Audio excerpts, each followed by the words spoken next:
Guys, we are live with the often misunderstood, real Rick Glaser. How do you like that?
Ventures proudly presents living legend and elite level trainer Ronnie Shields. Guys, my sincerest apologies, but I accidentally queued up the wrong music. But it was so cool sounding that I decided to let it go. And how'd you like that Morgan Freeman introduction? And guys, once again, he was introducing, supposed to be, the real Rick Glaser. Rick, how you doing tonight, brother? Listen, I want you to get even. When you have Ronnie Shields the next time on, I want you to use my introduction for him. Well, let me just tell you this. The most popular intro song of all of my intro music is yours in New Mexico from Roshi. So there it is. There it is. There you go. So I tell you what, Rick, you know what this is? We're going to do something a little different, right? Because we are on borrowed time with you, brother. We're going to do this real quick. We're going to share the screen real quick and show your latest tweet, right? Tell me you can see this. And I am going to, before we do this, I have to do this correctly, right? Here we go. You ready? Maybe, just maybe, it's time for Rick Glaser's Twitter watch. Bang!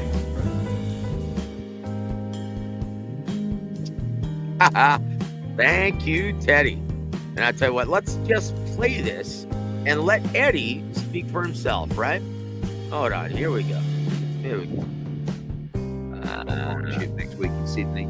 George Cambosis. Here we go. I mean, I love Lou that we've got a partnership next week in Sydney with George Cambosis. He is incredibly bitter, in my opinion. And I'm just being honest, like, I'd say it to his face. Zone boxing is incredibly successful. And its most, in my opinion, financially successful market is America. The Canelo Alvarez partnership that we were responsible for, the big part of it, that really drove subscribers. Riyadh season now, you know, the addition of Bam, Boots, and all these big fights. Jake Paul stuff, Ryan Garcia, Devin Haney. Like, it's a massive platform, and you know, I don't get the narrative of, like, it's quite funny because, like, I saw Lou's bit. I only saw a couple of clips ago, and he said, "Yeah, how does Eddie feel now, motherfucker? He's a middleman." I'm like, I don't care what I am. Do you not understand?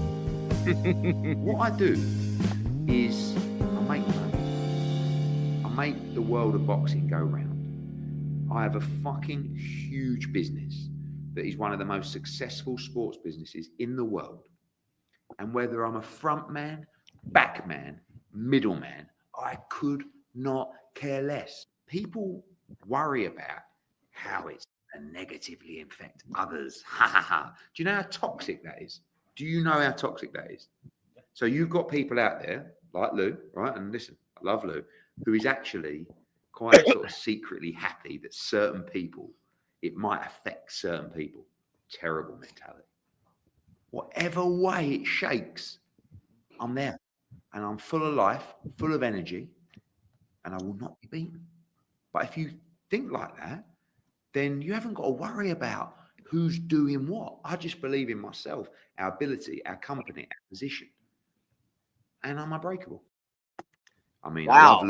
Lou Hold on. that we Let's got. just pause right there. And this is what Rick had to say about it. And he posted this. He said, I don't often agree with Eddie Hearn, but Eddie Hearn is good, is spot on.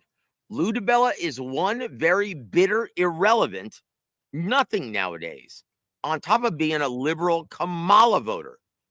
Thank you, Eddie Hearn, for recognizing what DiBella is. Now, should we hold on? Let me stop screen here. So now, should we actually take this?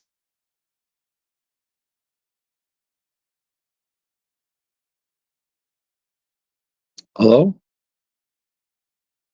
Oh boy. Hello? Yeah, can you hear me? Now I can. Oh, shoot. So you didn't hear me read the tweet. Yeah, I heard you read the tweet. Okay. So would you like to remind everyone why you feel that way about Lou DiBella? And for the record, I feel the same way, sir.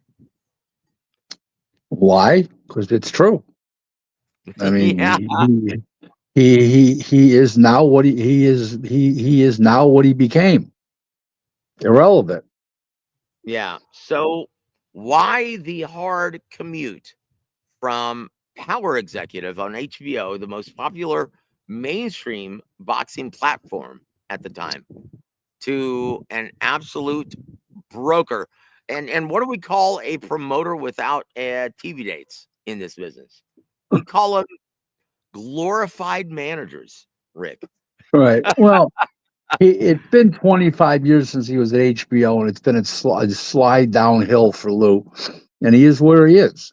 I mean, he makes money with people that don't know he's irrelevant. If people knew he was irrelevant, they wouldn't be doing business with him. It's a shame that more people don't recognize that, but it's what it is. As far as what Eddie Hearn said, he's right. That's all there is to it. He's right. But Eddie's also problem is that he's trying to use Lou to flex his muscles at the same time. And he's put Lou down at the same time he's flexing his own muscles, which in truth is, okay, he's got a great deal with DAZN. He's a good promoter. He's a great promoter in the UK, but he's been a flop in the US. But Eddie doesn't tell you that. I mean, what he put on the other night with Belenga versus that Jonathan Gonzalez was absolutely, and Jonathan Gonzalez Ortiz was absolutely embarrassing. And everybody knew it going in. Everybody knew it was a 1-round fight. And the guy had blossomed up to 325 pounds while he's in prison. He had rolls and rolls of fat love handles on him. And he looked like a fucking, I mean, his face was all marked up before he got the first punch landed. And every time he got hit in the chin, he went down. I mean, it was bad. It was very bad.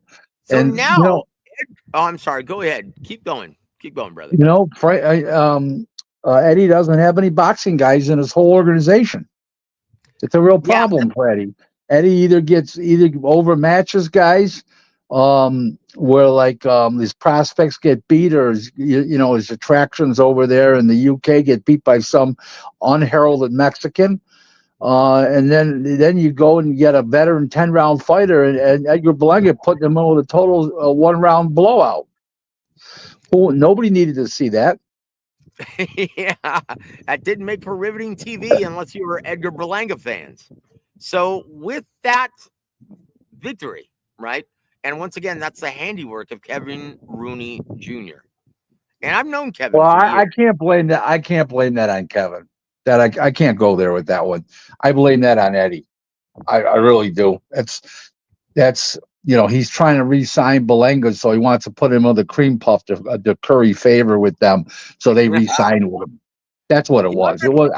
I can't blame that on. I can't blame that one on Kevin. There's a lot of things you can blame on everybody and anybody in this business, but in truth, that's not. I don't believe that's one of them.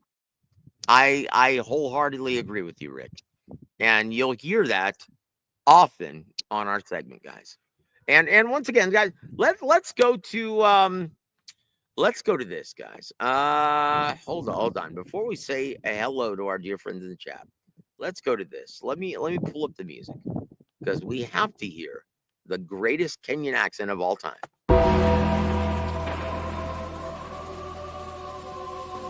Terrible fan takes on Twitter/X.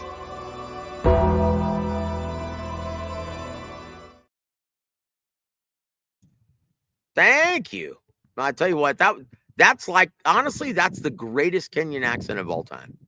But here we go. Let's share this real quick, guys, and we're gonna show this because this is and Rick will provide the insight, right, on why this is so stupid, right? And once again, it was just revealed that Canelo Alvarez, the undercard from Turkey Al Sheikh and Sella, yeah, it leaves much to be desired for a lot of vocal boxing fans at this time. And this is what Two-Ton the Grotesque, Cara Boxing Voice, had to say about it. Lord child, this is trash. The Cash App is open. Lord child. Lord. Okay, so that's enough.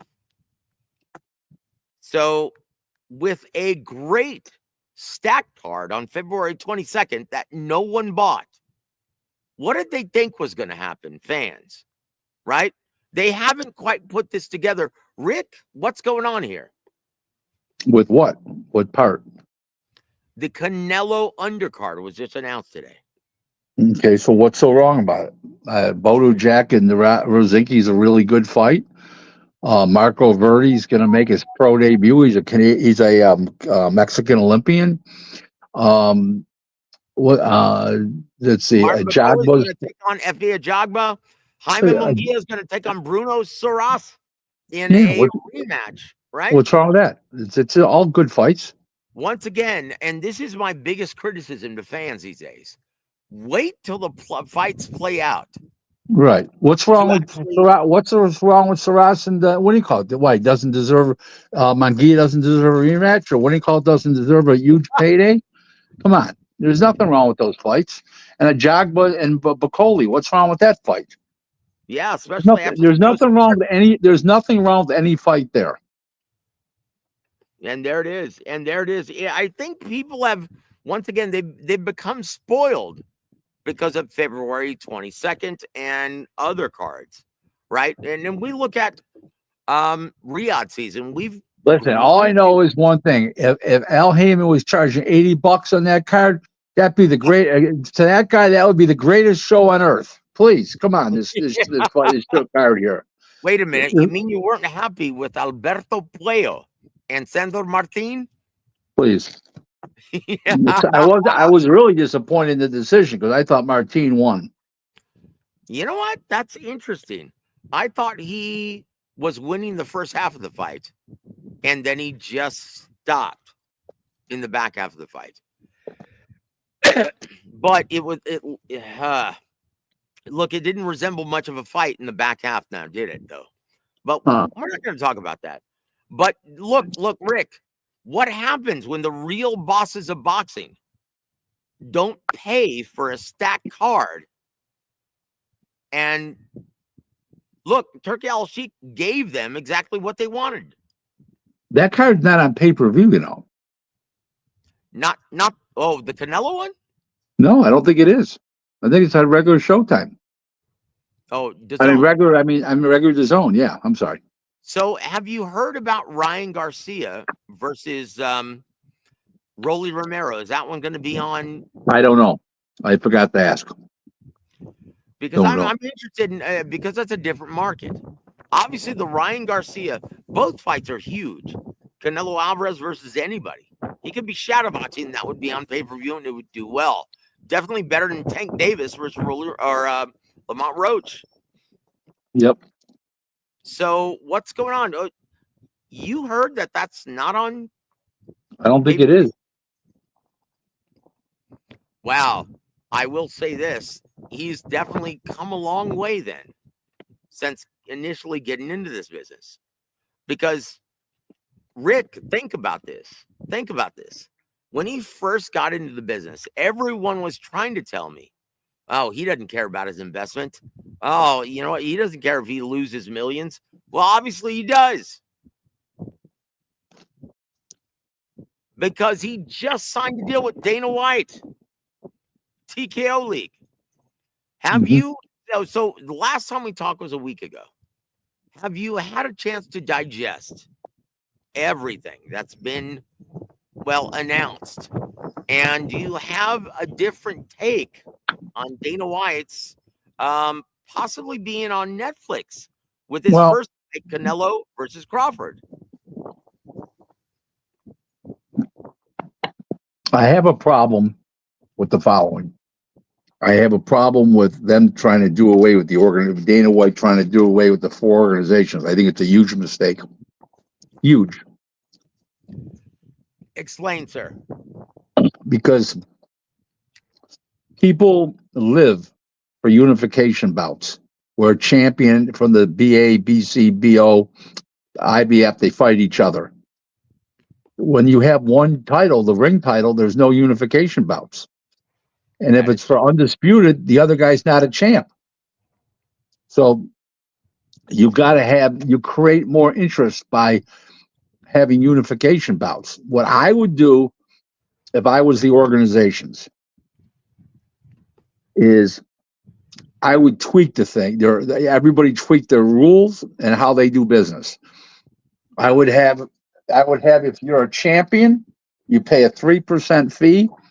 If you hold 1 belt, if you hold 2 belts, you maybe pay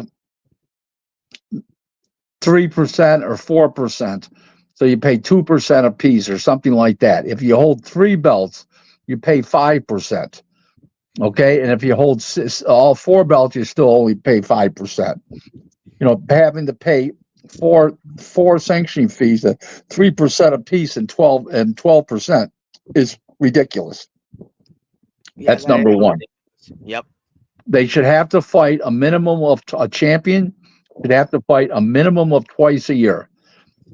Once would be a mandatory, and once would be a unification bout. If you want to fight a 3rd time, you can go fight a voluntary.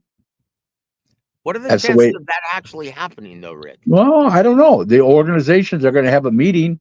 I know that for a fact. And they're going to sit down and talk. And the IBF's rules are atrocious.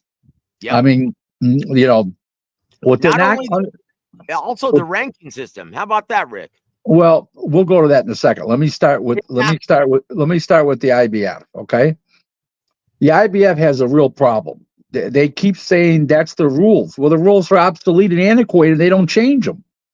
Okay, the organization, when you go to a purse bid, okay, and you win a purse bid, you have to put that fight on in 90 days.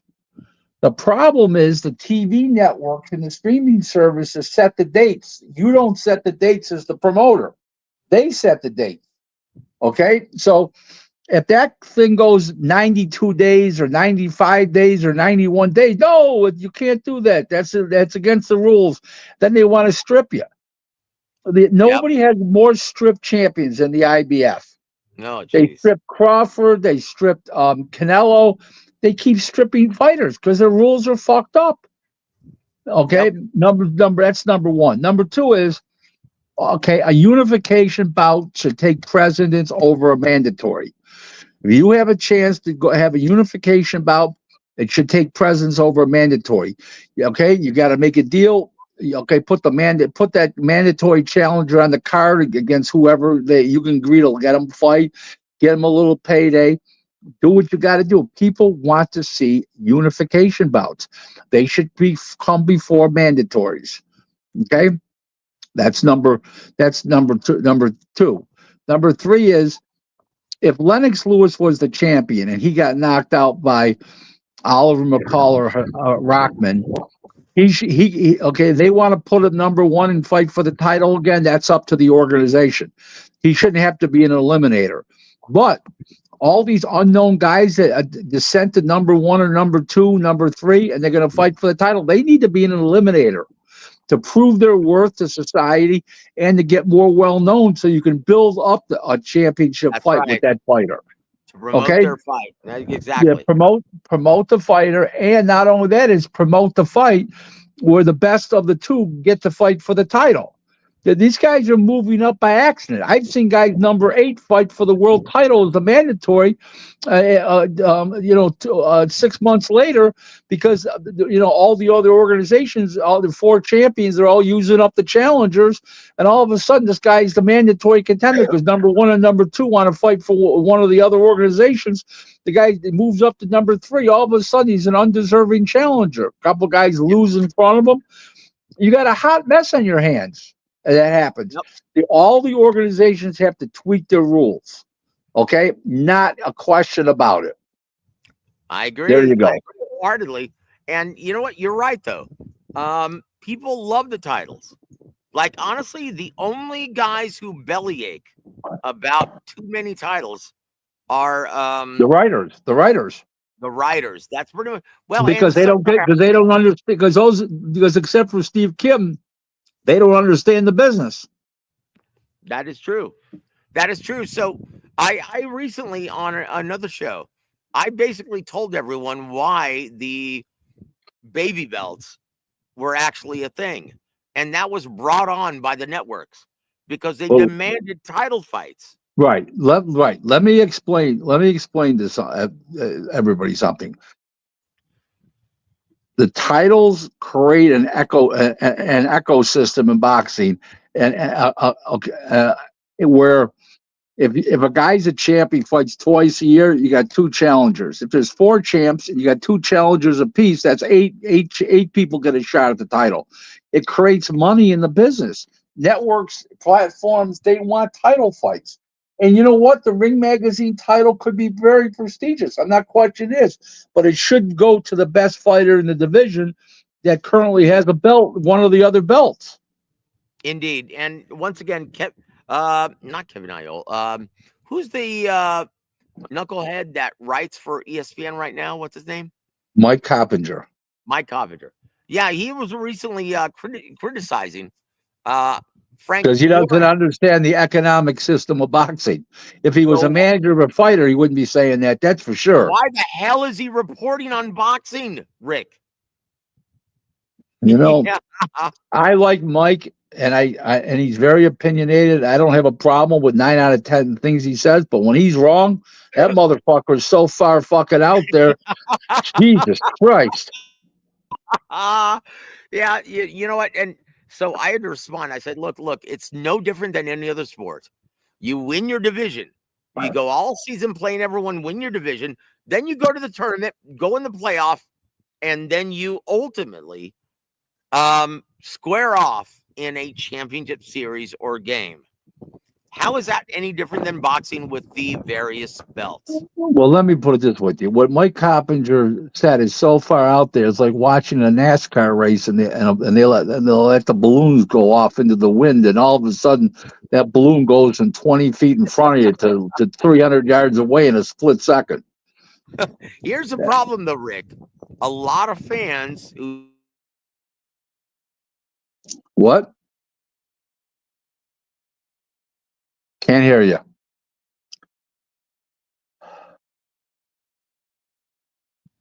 Can you hear me? Nope, never heard a word you said in the last 30 seconds. Okay. Well, look, it's about that time then. You said a lot of fans is what you said. That's something I heard you say. Okay. Sorry about that. A lot of fans regurgitate that nonsense because it's published. And because it's a negative view, they take it and run with it, thinking that it's a more enlightened way of being. Well, listen, they can enlighten themselves as much as they want, and all due respect to people that read that stuff, but they're not in the business and they don't understand the economic system of boxing. Because if they did, they wouldn't be. If they were a manager, they had money invested, or they were a promoter, they wouldn't feel that way. So you got multiple sides here, and the fans, you're not going to have any world title fights on, hardly any. The Dana White wants to get rid of all the divisions and go to the original division from years ago. Yeah. That's unsafe. Yep. Honestly, guys, especially with weight bullying at this time, right? And I'm going to say that, weight bullying. With the 36-hour rehydration period that the state athletic commissions actually give these fighters, That's not a good plan, is it? And once Nope. again, it just puts a spotlight on how little Dana White knows actually about boxing. This is what I take exception to, Rick. He's built his brand on shitting all over our beloved boxing. Well, now he's painted himself into a corner. He has now to put up or shut up. Which one do you think is going to happen? A little bit of both. Explain, please. I think he'll do good in some areas and bad at others. So, I don't know if we have time, but hold on. Let me pull up a little tweet here. Well, I pulled up one earlier. Hold on. That I was gonna. Hold on. Let me pull up a tweet that you wrote about Dana White.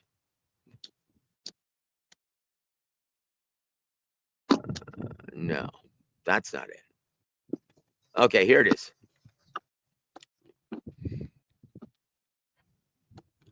All right, let me share this. Bum bum bum bum bum bum bum bum. Okay, here it is. Let me know when you can see that, Rick. I can't see a thing. Okay, read it. Okay, I'll read it for you. It says, this is what Rick stated yesterday at 6:39 p.m. Said Dana White this week saying boxing needs a reset, when in fact I've been saying that for now almost 2 years. Yes, Dana, boxing definitely needs a reset. Big problem, there will definitely be resistance from some, especially those putting their lives on the line, the fighters. That's just one of the quandaries that Dana White's going to face, right? So please expound on your tweet, please. Well, most of these fighters are overpaid. Yep. And what I mean by that is they're not drawing the revenues to pay for their fights. Some of these guys are losing money promoting these guys. Mm-hmm. So the guys that are fighting right now that are the champions, those kind of fighters, they're not going to take less money. You've got to groom the next generation of fighter, the next era of fighter coming up that are still 4 and 6 round fighters into taking less money than their predecessors. The only way you're going to be able to do it. You're not going to let these current champions take less. They're not going to take less. That's it. And so I think boxing is in good hands right now because Turki Al-Sheikh, he stated, my brother Thomas Triber, who is the voice of Riyadh season, he also confirmed that, yeah, we're going to be working with Turki Al-Sheikh for the next at least 2 years. And that's a smart move for a progression like this, right?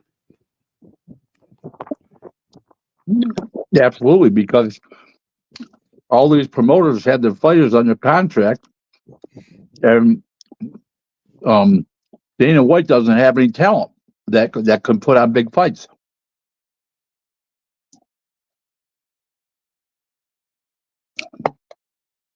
Hello?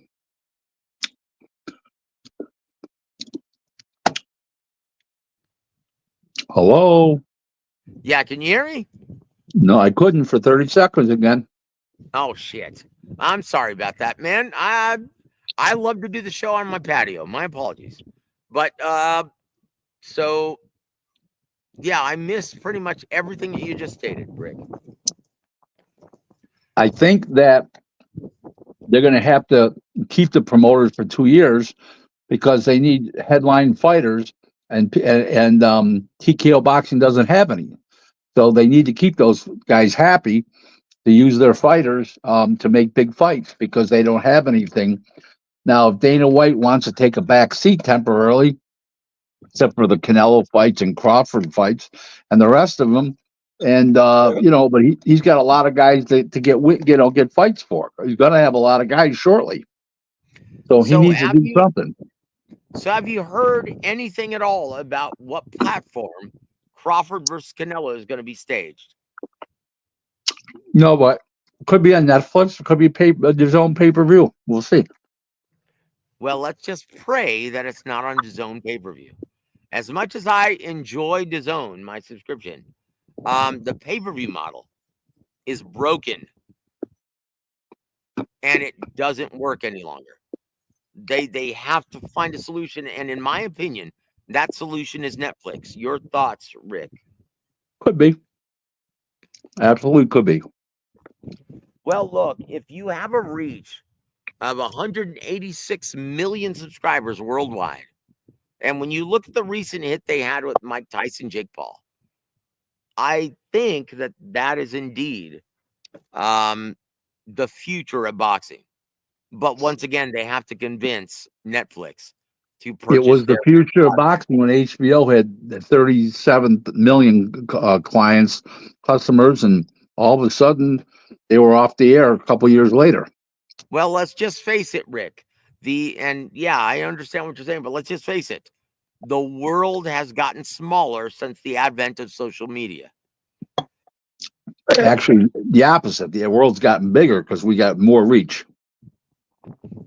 Well, that's my point. We can actually chat with people in Taiwan or Philippines or but yeah, that's it's amazing.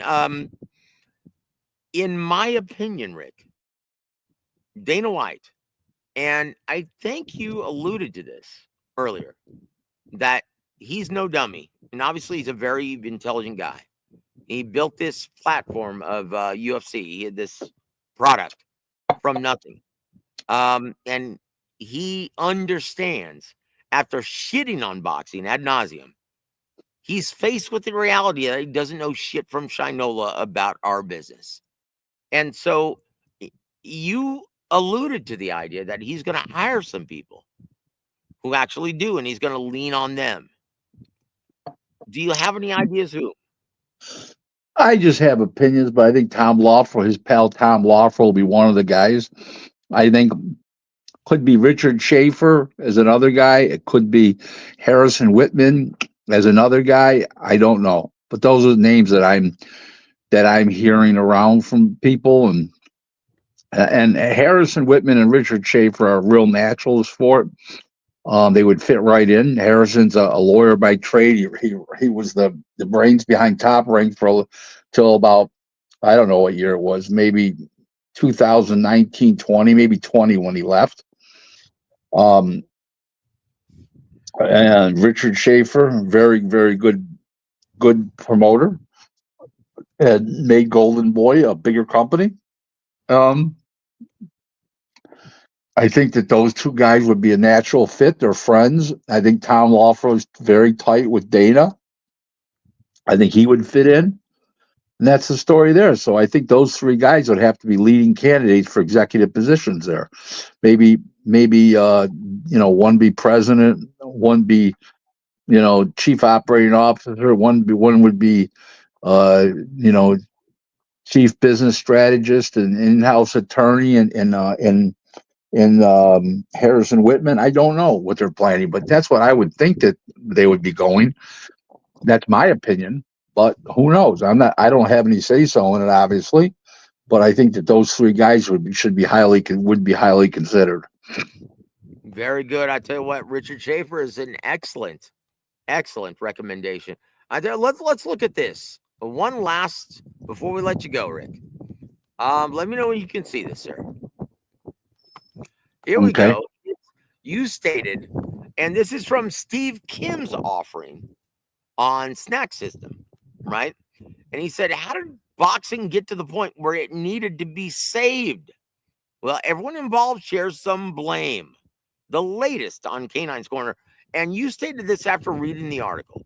You stated boxing doesn't have to be saved, but boxing has to be tweaked in the U.S. Boxing is doing huge numbers in many regions, UK, Mexico, Eastern Europe, Japan, and other Asian countries. Also, boxing has become much more global. So obviously we're talking about the U.S.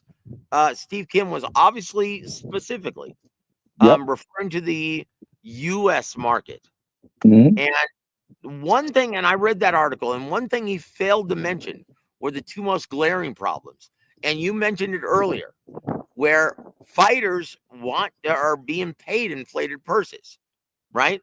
So why is that such a big problem in making the best fights possible? Because you're getting overpaid to fight stiffs, and then you can only pay them so much more to fight real fighters, and there's not enough more upside to fight a dangerous fight. So they're paying them $1.5 million to fight a stiff, but they want to pay him $2 million to fight a real guy because they got to pay the other fighter $2 million. Okay, where they're both making $1.5 million, and one of them's going to say no. Well, without each other, they're making $1 million, and then without each other, they should be making $750. So $2 million would sound like a lot of money. But that's it. Yep, that's it. And then on the other side of the equation, the other variable that Steve Kim didn't mention, piracy. Let's just be honest, guys. Piracy and inflated purses are the two biggest problems with the sport and its business in the U.S. market. So that's because the inflated the piracy and the inflated purses are causing the bigger fights not to get made because you don't have the revenues, and then because you got bad fights, you're paying a guy $1.5 million. He won't take $2 million to upgrade himself into a real fight. If he was making $750, he'd jump at $2 million. Yep, and look, let's just face it. That's why it's on pay-per-view these days. If they're paying out inflated purses, and the network is interested in seeing any return on their investment, yeah, they're going to put it on pay-per-view. Hence, Devin Haney and, Regis Prograis being on pay-per-view, right? For DAZN. Yep. That's a problem, Rick. Yeah, nobody asked for that fight at all, let alone on pay-per-view. And, yeah, that's it. That's it entirely. So, guys, once again, Rick, we need to have our biggest stars on display where everyone can see it, not obscured. Well, the other problem is the fighters don't fight often enough because they overprice themselves so much the promoters can't afford to put them on. Yep. And look, if anyone has a problem with this undercard, you have yourselves to blame for not purchasing the last Crescendo. No. I don't have a problem if they didn't purchase it. That's their business. I have a problem if they stole it and that's why they didn't purchase it, because they stole it. Then I have a problem. Had an opinion about it the next day, so obviously they saw it. Not just the majority, the overwhelming majority of diehard fight fans are stealing this shit. Yep. So what do we do, Rick? They've got to come up with new technology to stop the piracy. Let me just tell you something that happened not too long ago. I was on a talk show, podcast, and they had a call-in section. And he's telling me about the fights. It's blow by blow, the description of one of the fights. He said, did you buy the pay-per-view? No, I stole the motherfucker. That's terrible. You know what I told the host? Disconnect this rat bastard. Woo! That's awesome, man. Look. If you have a platform and you're talking about boxing and it's monetizing, you're making money off of it, you should be buying these pay-per-views. And not only that, you should be encouraging everyone to purchase their supposed favorite pastime. Rick, have you, like you're a big baseball fan. You're a big, you're in the New York market though. Look, I'm a Reds fan. I'm not in the Reds market. So I have no choice but DirecTV. I have to purchase the MLB Extra Innings package every single year. And guess what? I'm happy to do it. So why aren't more diehard fight fans willing to financially support? Because they are. They're buying. They're buying DAZN. They're actually paying for the DAZN fights. The same guy that's stealing the pay-per-view is buying DAZN. The regular package. Because the gentleman we will not mention on the air, but I'll tell you off the air, stated to me that they still have less than 500,000 subscribers in the U.S. market. That's not true. Less than 500,000. No, it's not true. More. How many then? Not money more, but more. Okay, well, this was about a year ago. So Okay. maybe you're right. Okay. Yep. But look, with the addition of Canelo, hopefully that, gets greater than that. But to the best of your knowledge, have they ever, DAZN, boasted larger than 1 million subscribers in the American market? No, but you got to remember something. It's a worldwide app, and they have customers from all over the world. It's not limited to the United States. It's not just about the United States. Yeah, they want to increase their market share, but they're getting they're getting good retention now, where people are re-upping every year. So they didn't right after the pandemic. People cut it off, and then they did without it for a little while. But a lot of people came back. So it's doing better than people are thinking it is.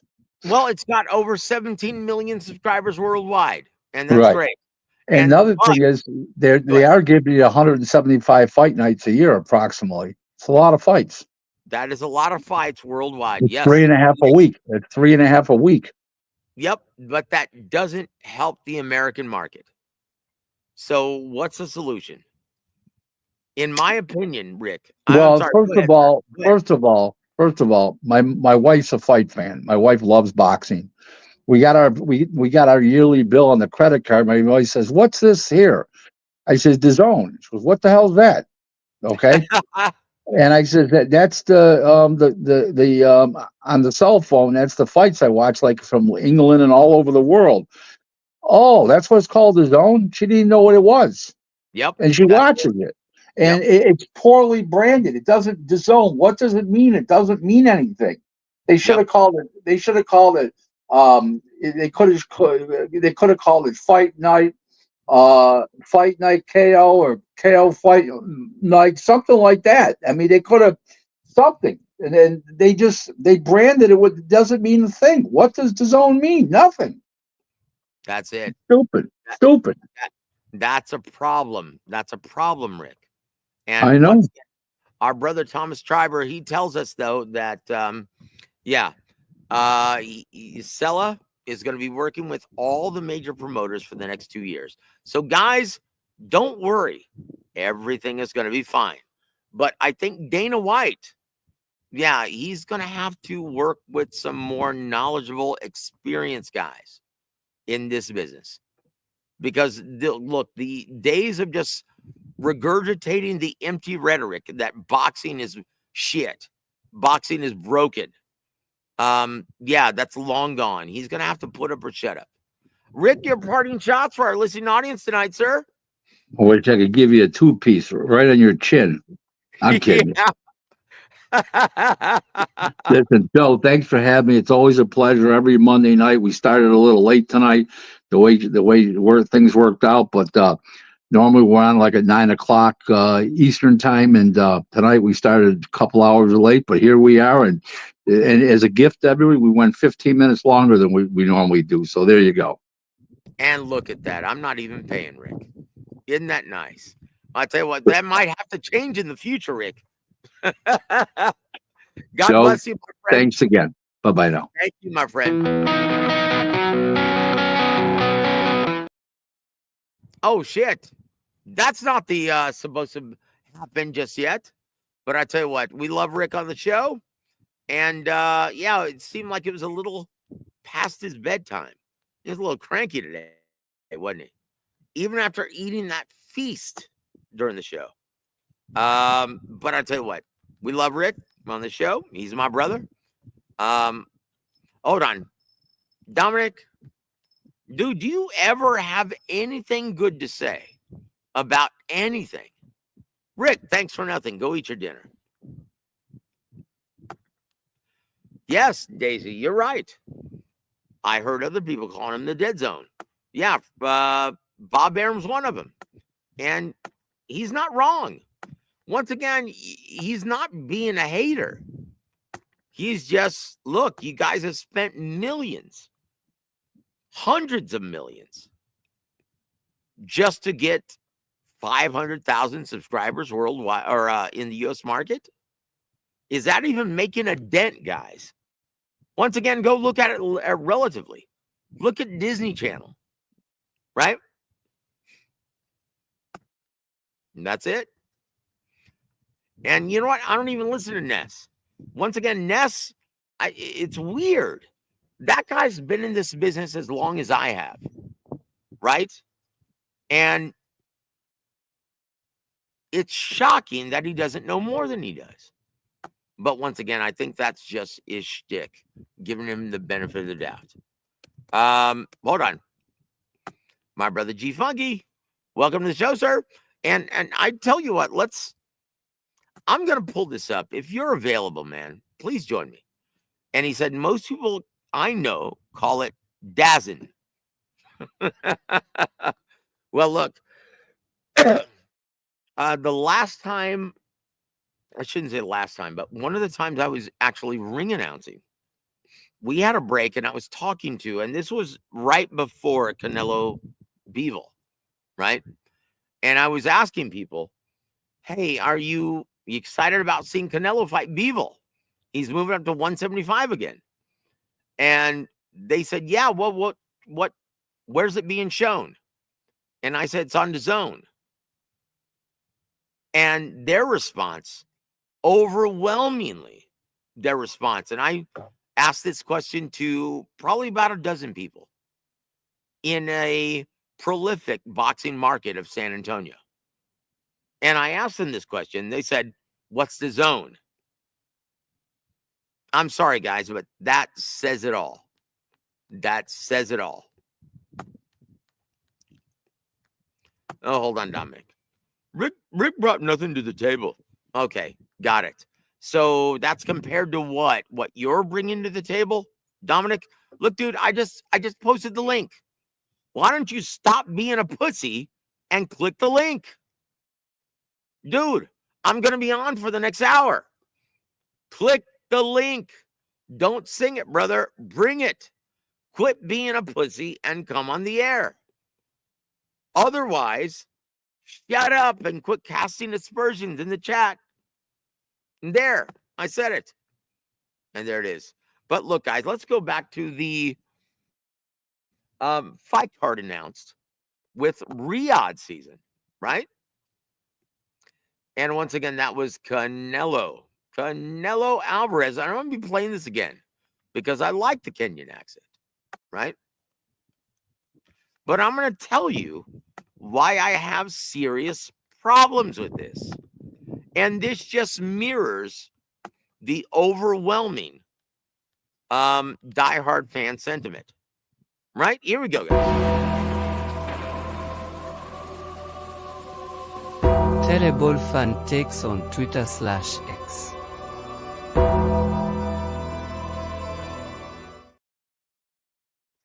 Okay, guys. So he states, here it goes. Lord child, this is trash. The Cash App is open. Okay, that's enough. Well, look, guys, once again, you have only yourselves to blame for that. Once again, what happened? What happened to you guys when Turkey Al-Sheikh offered a stacked fight card on pay-per-view for only $25? What happened? You didn't buy it. So guess what? He understands, and most of us in this business always understood that, hey, you know what? No one buys a pay-per-view for the undercard. Oh, hold on. This speaks volumes, right? Joe, you can learn a lot from Two-Ton the Grotesque. Yeah. All right. That says it all now, Dominic. That says it all. Like I stated on my last show, your slip is showing. You're revealing how little you know about anything regarding boxing. If you're heralding this guy, who is a fat piece of shit, who steals every event, then you know nothing about this business. Oh, hold on. Adam Hurley, welcome to the show, sir. Says, what happened with Rick? Why is everyone taking cracks at him? No, it's just Dominic.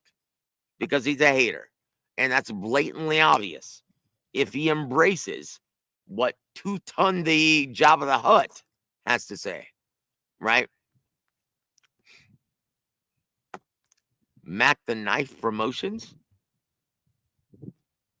Brother, do you even know what Mac the Knife is? I would actually be very surprised if you knew who originally made Mac the Knife famous. I tell you what, I'll send you $100 via Cash App if you can tell me who originally sang Mac the Knife. And no, you can't use Google. So Daisy Sanchez brings up something more insightful than Dominic. She says, I can't remember the time when Canelo had a good undercard. And why do you think that is, sister? And thank you for being here. Because he takes all of the money. He demands all of the money. And once again, what's the point in putting together a great undercard, right? If no one's going to purchase it. So obviously, Canelo is the reason why everyone's going to purchase it. So why have a good undercard? Once again, guys, you failed to be the real bosses of boxing. Once again. And even after someone like me warning you guys, if you love boxing and if you want to make your presence felt as the real bosses of boxing once again, purchase this pay-per-view. But all of you guys saw it, but no one bought it. Posting unofficially under 50,000 purchases. Guys, you can't tell me that there are less than 50,000 diehard fans in this sport, in the American market. You can't tell me that. Dominic, very good. Bobby Darin, how long did it take you to use Google Magic? Because I know an uncultured swine like yourself has no idea who Bobby Darin is. Chief Funky, thank you for hanging with us, my friend. Take my effing money. Yeah, you remember all those cretins who said that Turkey Al-Sheikh wasn't interested in making back his investment? Do you remember that? Well, I wonder what tune they're singing now. Because the guys who told you that no one is in this business, from our experience, no one in this business is in it not to see a return on their investment, including managers, including benefactors. Guys, why do you think most sponsors don't want to even touch us in the American market? And that's a real problem. And here's the answer to the question. Well, why is PBC charging $80 for pay-per-view now in the American market on Amazon Prime? Well, one, because no sponsorship. There's no, unlike NFL and NBA and MLB and NASCAR, there is no Fortune 500 sponsorship interested in attaching their brand to our beloved boxing. Right? And coupled with the fact that our loyal, supposed quote unquote, loyal demographic is stealing this shit. So where's the money supposed to come from? Right? Where's the money supposed to come from?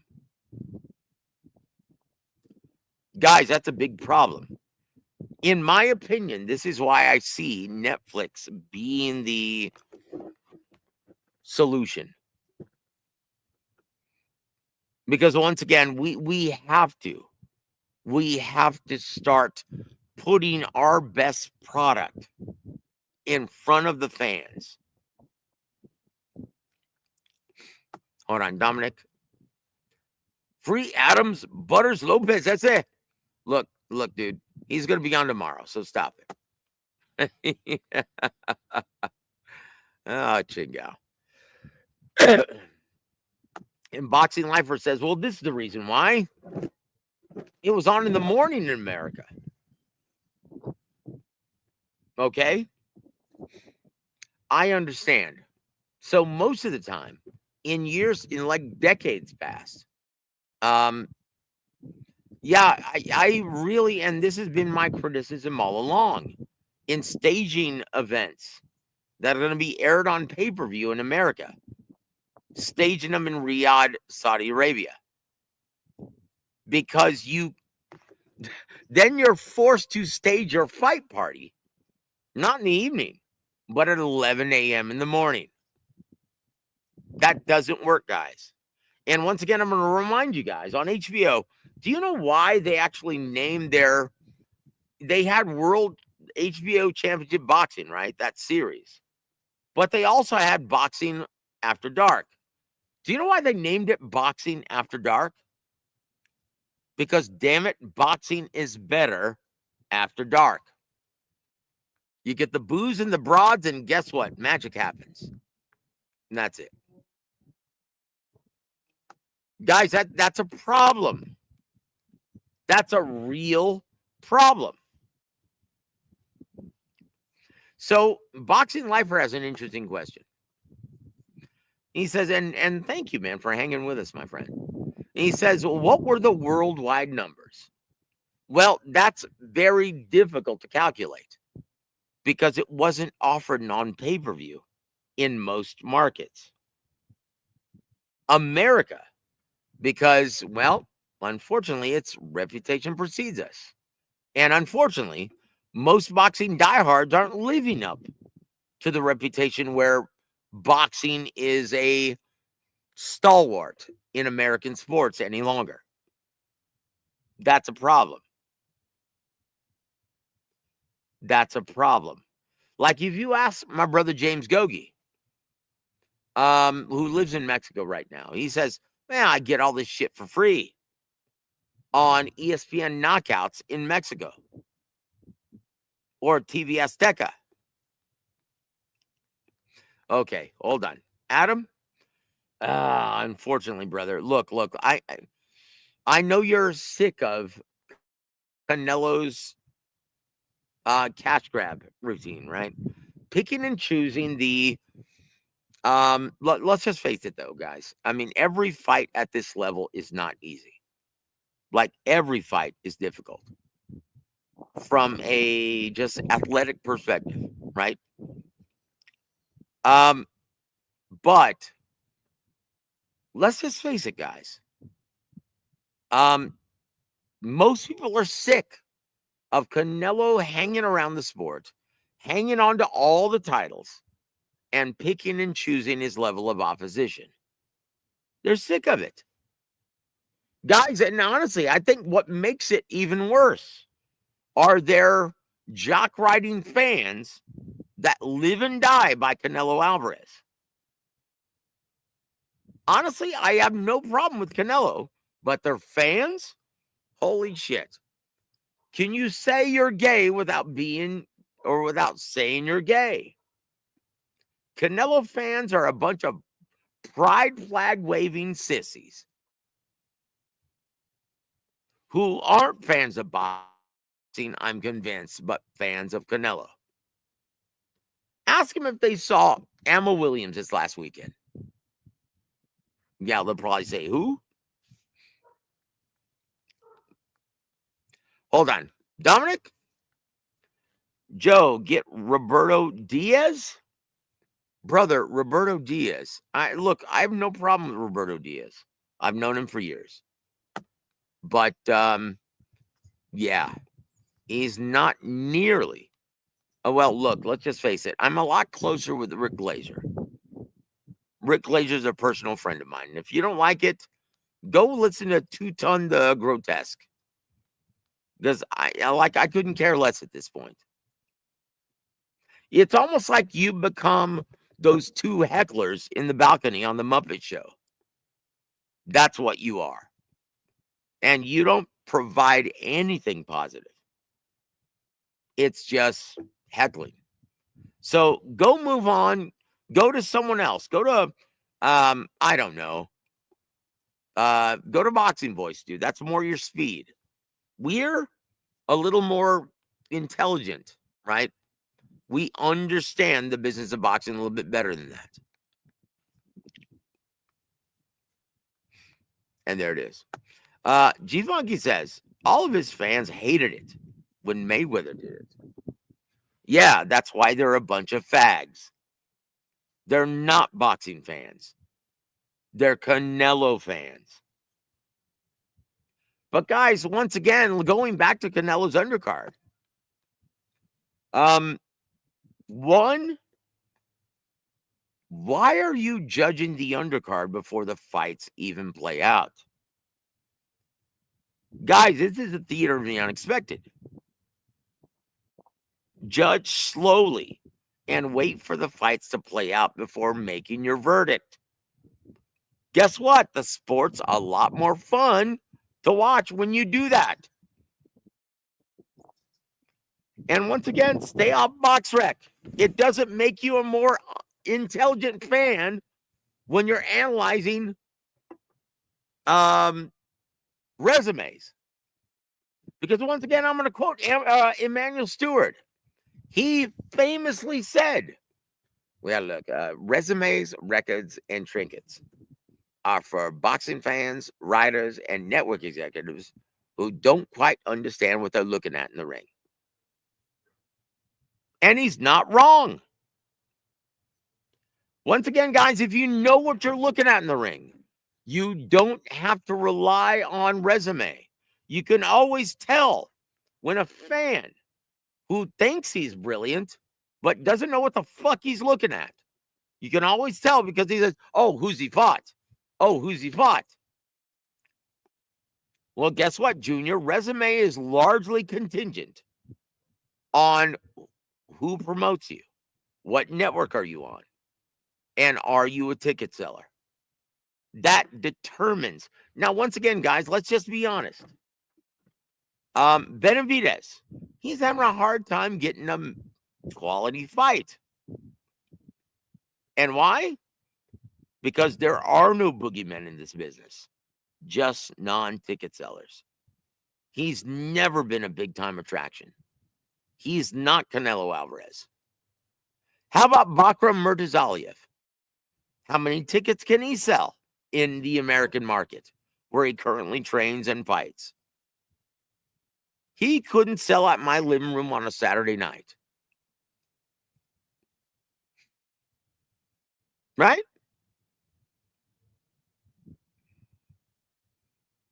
Guys, so once again, if you're a guy like Bakram Murtazaliev who scored a big hit and whooped the shit out of Tim Tszyu, you've got a belt, but still no one wants to fight you. It's approaching a year now since the last time he fought. So he's got a belt.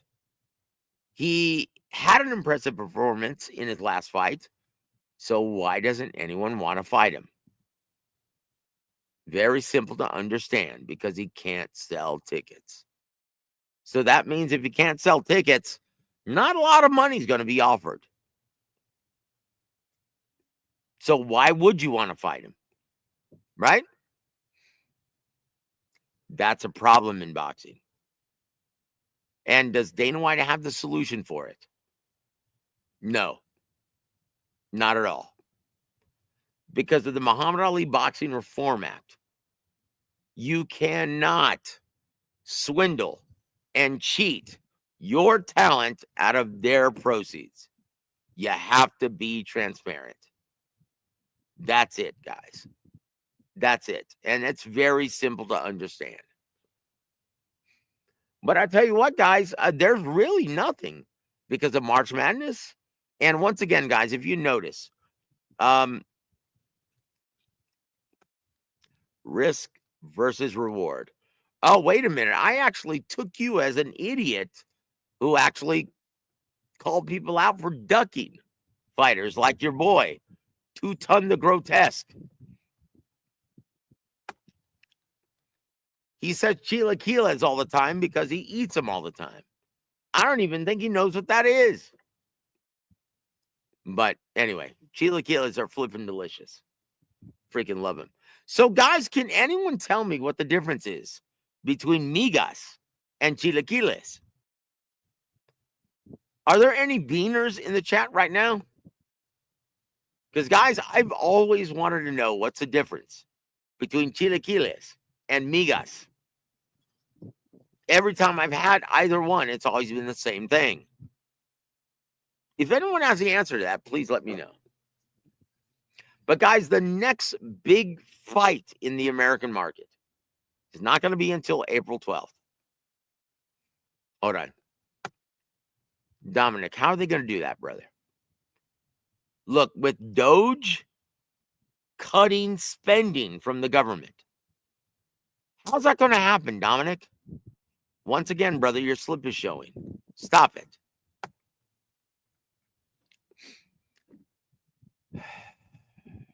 Ching out, Dominic.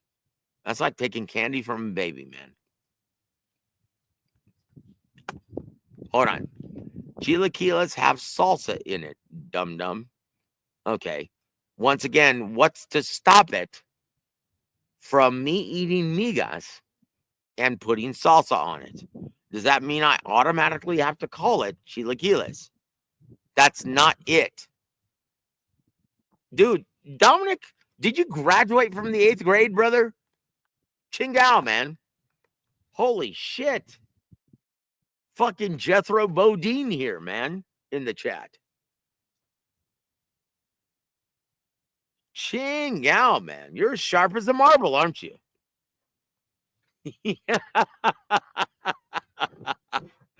Woo! I tell you what, Dominic, click the fucking link, dude.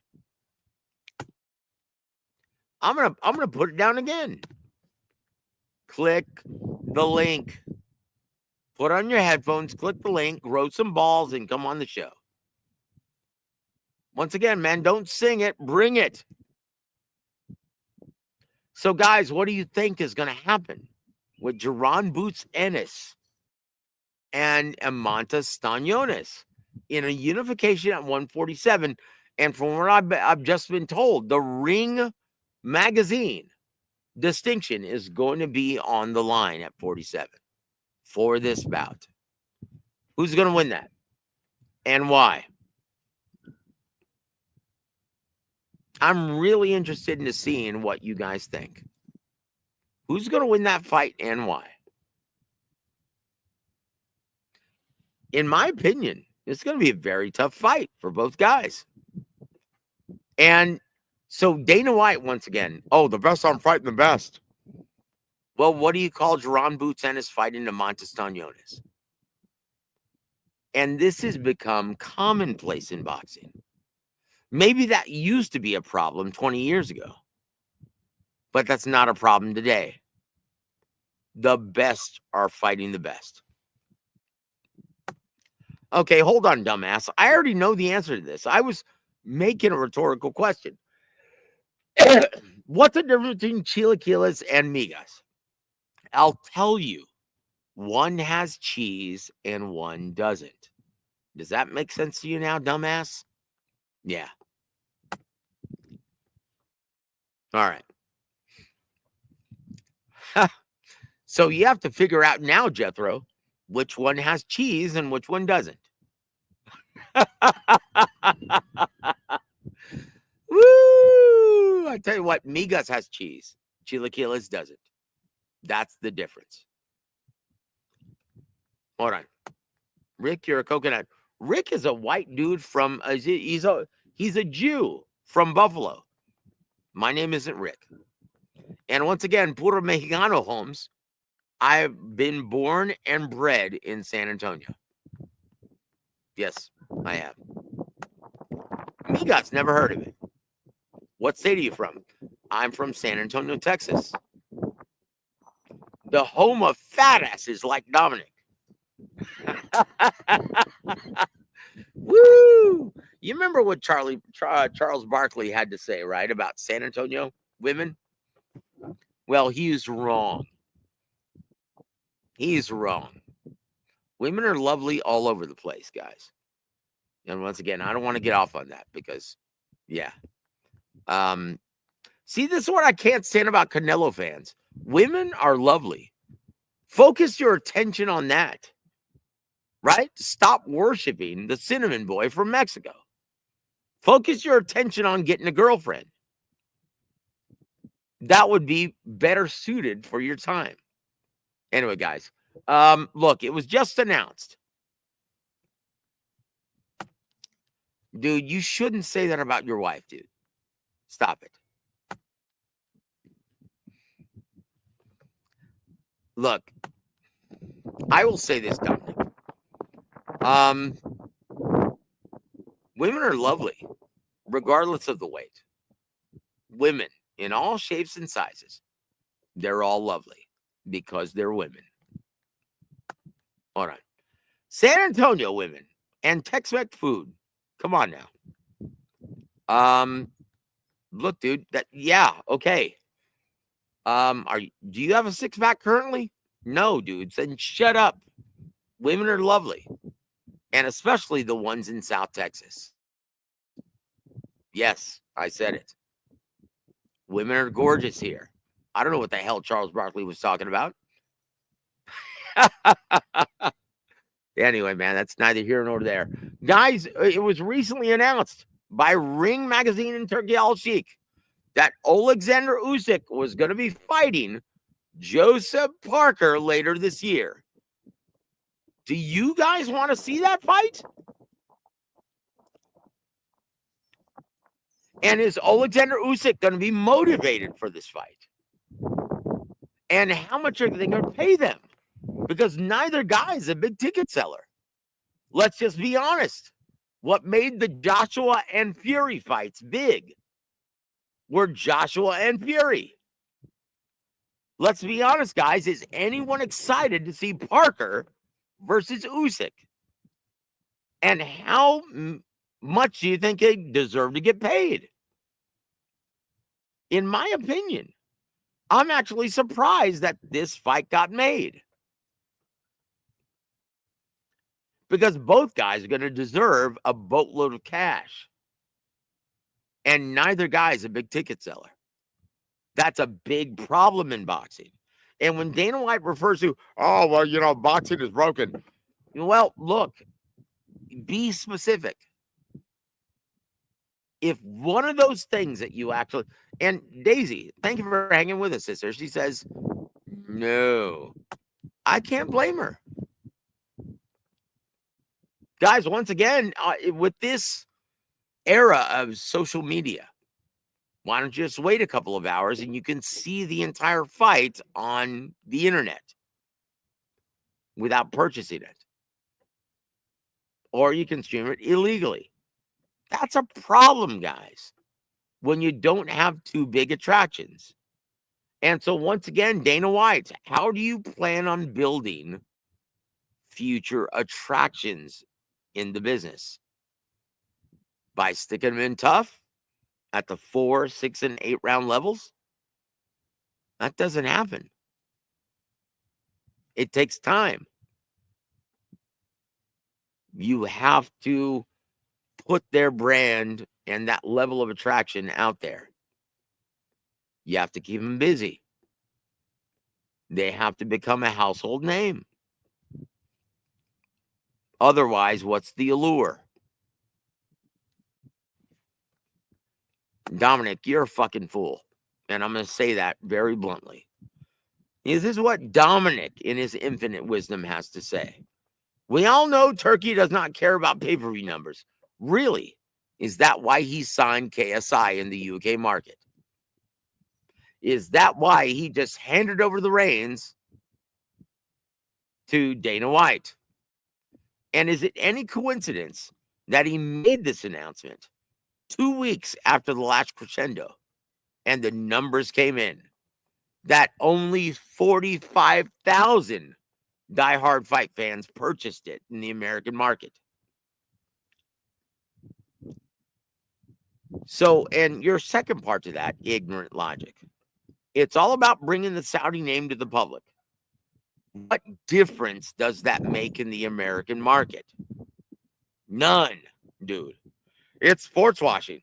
Yeah, that's not happening in the American market. Dude, Dominic, look, like I said, man, you should be charging money for this shit. You should be charging me money for this education in boxing. Dominic says, you signed KSI for the same reason.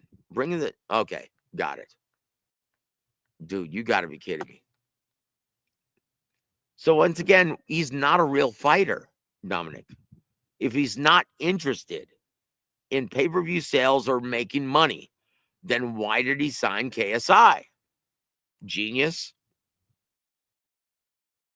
Riddle me that, brother. Once again, 2 + 2 makes 4.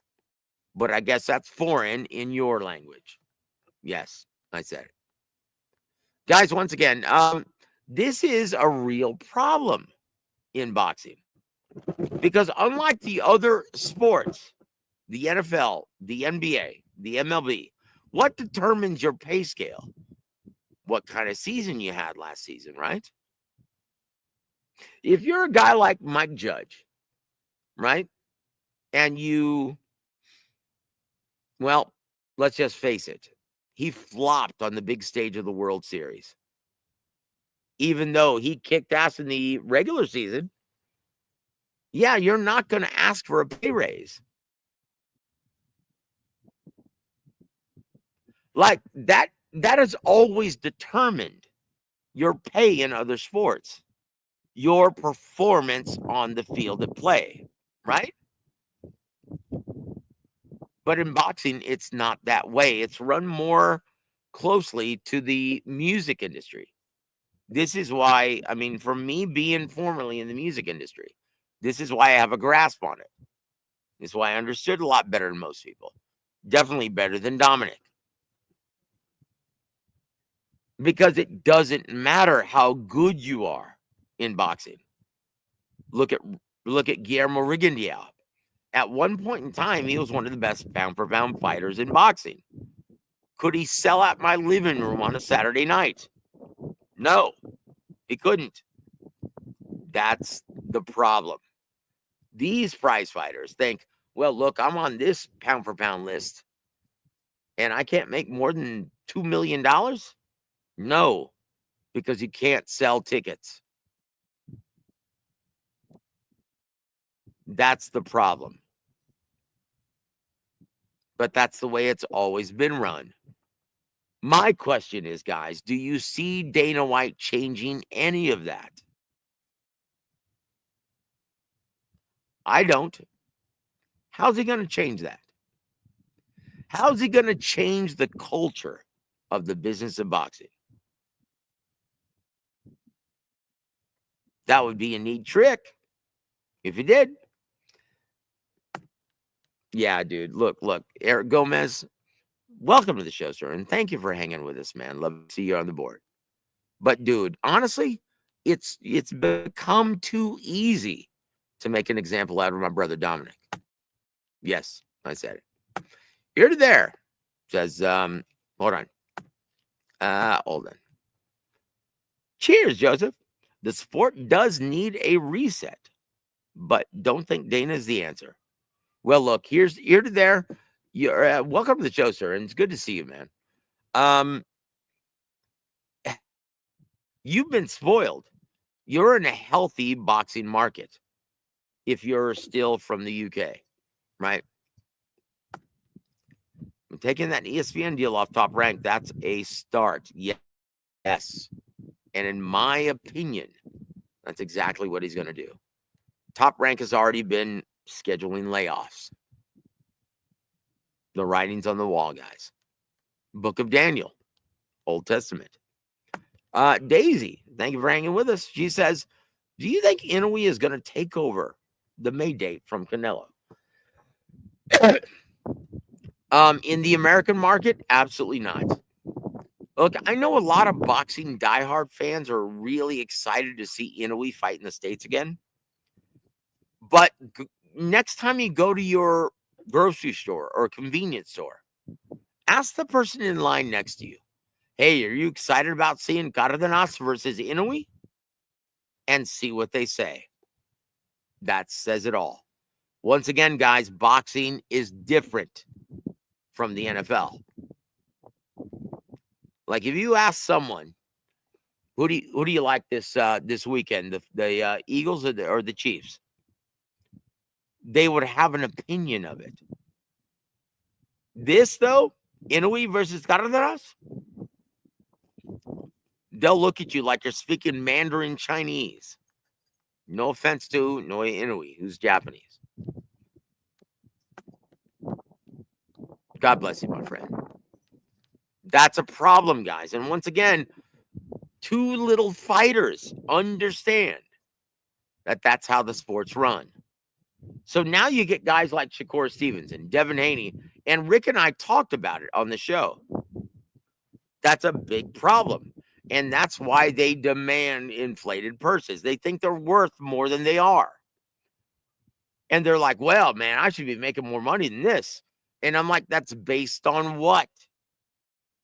That's based on what? It's always based on pay-per-view sales, TV ratings, and attendance at the live event. And if you can't do any one of the three, then you shouldn't be demanding top dollar for your efforts, no matter how good you are, because boxing is not the NFL. Dominic, look, I'm going to read this just to humor you, because honestly, I don't put any credence into any one of your posts any further. He signed KSI for the same reason Ryan. Okay, got it.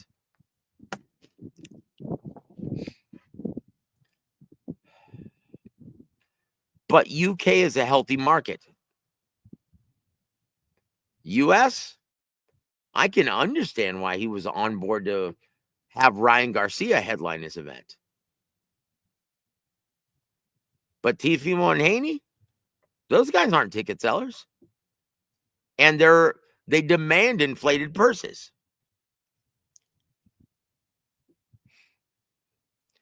So once again, if Ryan Garcia and Teofimo and Haney are fighting in New York City, what does that have to do with boosting tourism in Saudi Arabia?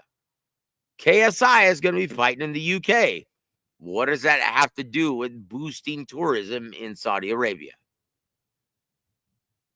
Try again, brother.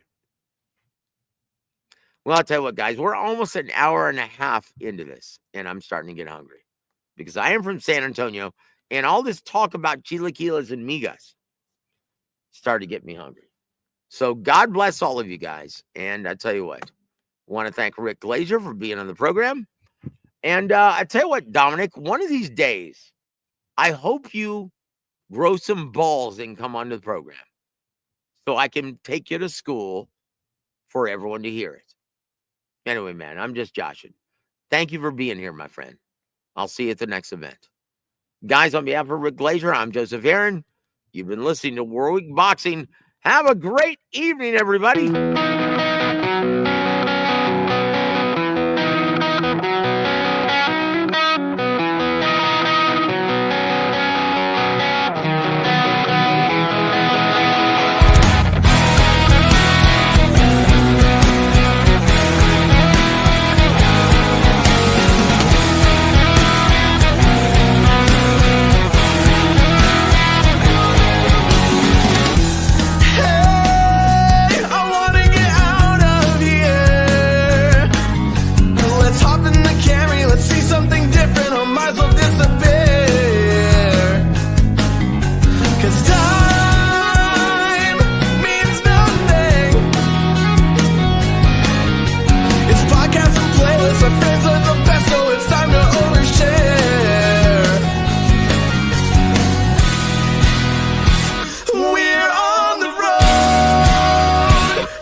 Rod Vashon Holden presents the living embodiment of the American spirit, my brother, Rick Glaser.